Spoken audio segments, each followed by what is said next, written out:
রাধে কৃষ্ণ বন্ধুরা, কেমন আছেন আপনারা?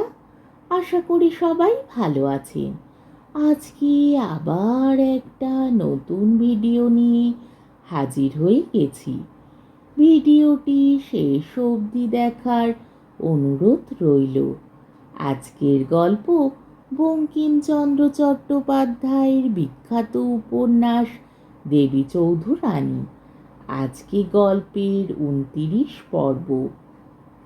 বৈশাখী শুক্লা সপ্তমী আসিল, কিন্তু দেবীরানীর ঋণ পরিশোধের কোনো উদ্যোগ হইল না।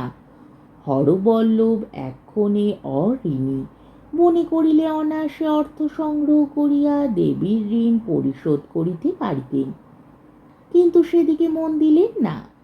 তাহাকে এ বিষয়ে নিতান্ত নিশ্চেষ্ট দেখিয়া ব্রজেশ্বর ২-৪বার কথা উত্থাপন করিলেন, কিন্তু হরবল্লভ তাহাকে স্তব বাক্যে নিবৃত্ত করিলেন। এদিকে বৈশাখ মাসে শুক্লা সপ্তমী প্রায়গতা, ২-৪ দিন আছে মাত্র।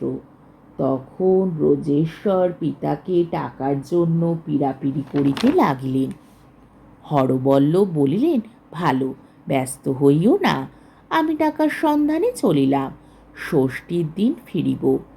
হরবল্লভ শিবিকারোহণী, পাচক ব্রাহ্মণ, ভৃত্য ও ২ জন লাঠিয়াল পাইক সঙ্গে লইয়া গৃহ হইতে যাত্রা করিলেন। হরবল্লভ টাকার চেষ্টায় গেলেন বটে, কিন্তু সে আর এক রকম। তিনি বরাবর রঙ্গপুর গিয়া কালেক্টর সাহেবের সঙ্গে সাক্ষাৎ করিলেন। তখন কালেক্টরই শান্তিরক্ষক ছিলেন। হরবল্লভ তাহাকে বলিলেন, আমার সঙ্গে সিপাহী দিউন, আমি দেবী চৌধুরানীকে ধরাইয়া দিব। ধরাইয়া দিতে পারিলে আমাকে কি পুরস্কার দিবেন বলুন। শুনিয়া সাহেব আনন্দিত হইলেন। তিনি জানিতেন যে দেবী চৌধুরানী দস্যুদিগের নেত্রী, তাহাকে ধরিতে পারিলে আর সকলে ধরা পড়িবে। তিনি দেবীকে ধরিবার অনেক চেষ্টা করিয়াছিলেন, কোনো মতে সফল হইতে পারেন নাই। অতএব হরবল্লভ সেই ভয়ঙ্করী রাক্ষসীকে ধরাইয়া দিবে শুনিয়া সাহেব সন্তুষ্ট হইলেন, পুরস্কার দিতে স্বীকৃত হইলেন। হরবল্লভ বলিলেন, আমার সঙ্গে ৫০০ সিপাহী পাঠাইতে হুকুম হোক। সাহেব সিপাহীর হুকুম দিলেন। হরবল্লভকে সঙ্গে করিয়া লেফটেন্যান্ট ব্রেনান সিপাহী লইয়া দেবীকে ধরিতে চলিলেন। হরবল্লভ ব্রজেশ্বরের নিকট সবিশেষ শুনিয়াছিলেন, ঠিক সে ঘাটে দেবীকে পাওয়া যাইবে। সম্ভবত দেবী বজরাতেই থাকিবে। লেফটেন্যান্ট ব্রেনান সেই জন্য কতক ফৌজ লইয়া ছিপে চলিলেন। এইরূপ ৫খানি ছিপ ভাটি দিয়া দেবীর বজরা ঘেরাও করিতে চলিল।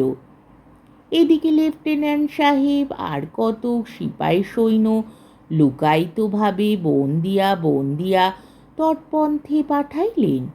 যেখানে দেবীর বজরা থাকিবে হরবল্লভ বলিয়া দিল, সেইখানে তীরবর্তী বন মধ্যে ফৌজ লুকাইয়া রাখিলেন।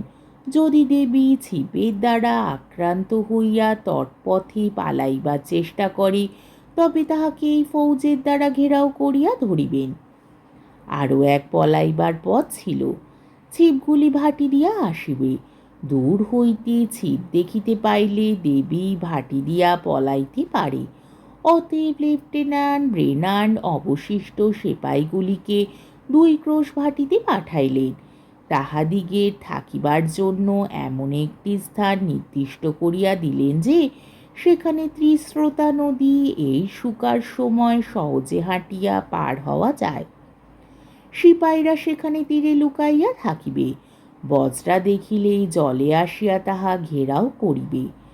সন্ন্যাসিনী রমণীকে ধরিবার জন্য এইরূপ ঘোরতর আড়ম্বর হইল, কিন্তু কর্তৃপক্ষেরা এই আড়ম্বর নিষ্প্রয়োজন মনে করেন নাই। দেবী সন্ন্যাসী হোক আর না হোক, তাহার আজ্ঞাধীন ১০০০ যোদ্ধা আছে। সাহেবরা জানিতেন এই যোদ্ধাদিগের নাম বরকন্দাজ। অনেক সময় কোম্পানির সিপাহীদিগকে এই বরকন্দাজ দিগের লাঠির চোটে পলাইতে হইয়াছিল, এইরূপ প্রবাদ। হায় লাঠি, তোমার দিন গিয়াছে। তুমি ছাড়বাসের বংশ বটে, কিন্তু শিক্ষিত হস্তে পড়িলে তুমি না পারিতে এমন কাজ নাই। তুমি কত তরবারি দুই টুকরা করিয়া ভাঙিয়া ফেলিয়াছ, কত ঢাল খাঁড়া খণ্ড খণ্ড করিয়া ফেলিয়াছ। হায়, বন্দুক আর সঙ্গীন তোমার প্রহারে যোদ্ধার হাত হইতে খসিয়া পড়িয়াছে। যোদ্ধা ভাঙা হাত লইয়া পলাইয়াছে। লাঠি, তুমি বাংলায় আব্রু পর্দা রাখিতে, মান রাখিতে, ধান রাখিতে, ধন রাখিতে, জন রাখিতে, সবার মন রাখিতে। মুসলমান তোমার ভয় ত্রস্ত ছিল, ডাকাই তোমার জ্বালায় ব্যস্ত ছিল, নীলকর তোমার ভয় নিরস্ত ছিল। তুমি তখনকার পিনাল করছিলে। তুমি পিনালকোডের মতো দুষ্টের দমন করিতে, পিনালকোডের মতো শিষ্টেরও দমন করিতে, এবং পিনালকোডের মতো রামের অপরাধে শ্যামের মাথা ভাঙিতে। তবে পিনালকোডের উপর তোমার এই সর্দারি ছিল যে তোমার উপর আপিল চলিত না। হায়, এখন তোমার সে মহিমা গিয়াছে। পিনালকোড তোমাকে তাড়াইয়া তোমার আসন গ্রহণ করিয়াছে। সমাজ শাসন ভার তোমার হাত হইতে তার হাতে গিয়াছে। তুমি লাঠি, আর লাঠি নও, বংশদণ্ড মাত্র। চরিত্রপ্রাপ্ত হইয়া শৃগাল কুকুর ভীত বাবুবর্গের হাতে শোভা করো। কুকুর ডাকিলে সে ননির হাতগুলি হইতে খসিয়া পড়ো। তোমার সে মহিমা আর নাই। শুনিতে পাই সেকালে তুমি নাকি উত্তম ঔষধ ছিলে।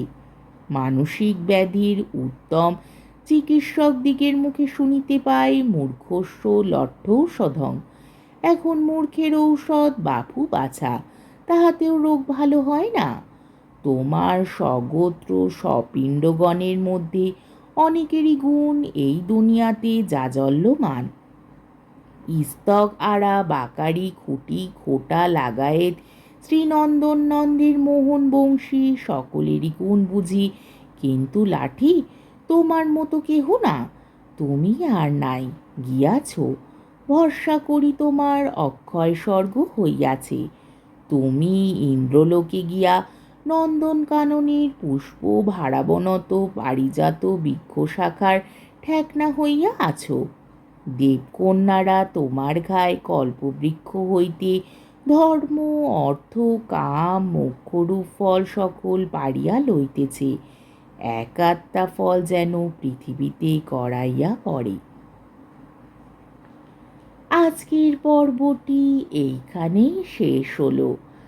আমার ভিডিওটি যদি আপনাদের ভালো লেগে থাকে তাহলে আমাকে কমেন্টের মাধ্যমে আপনাদের মূল্যবান মতামত অবশ্যই জানাবেন, এবং আমার ভিডিওটিকে লাইক ও শেয়ার করার ও আমার চ্যানেলটিকে সাবস্ক্রাইব করারও অনুরোধ রইল।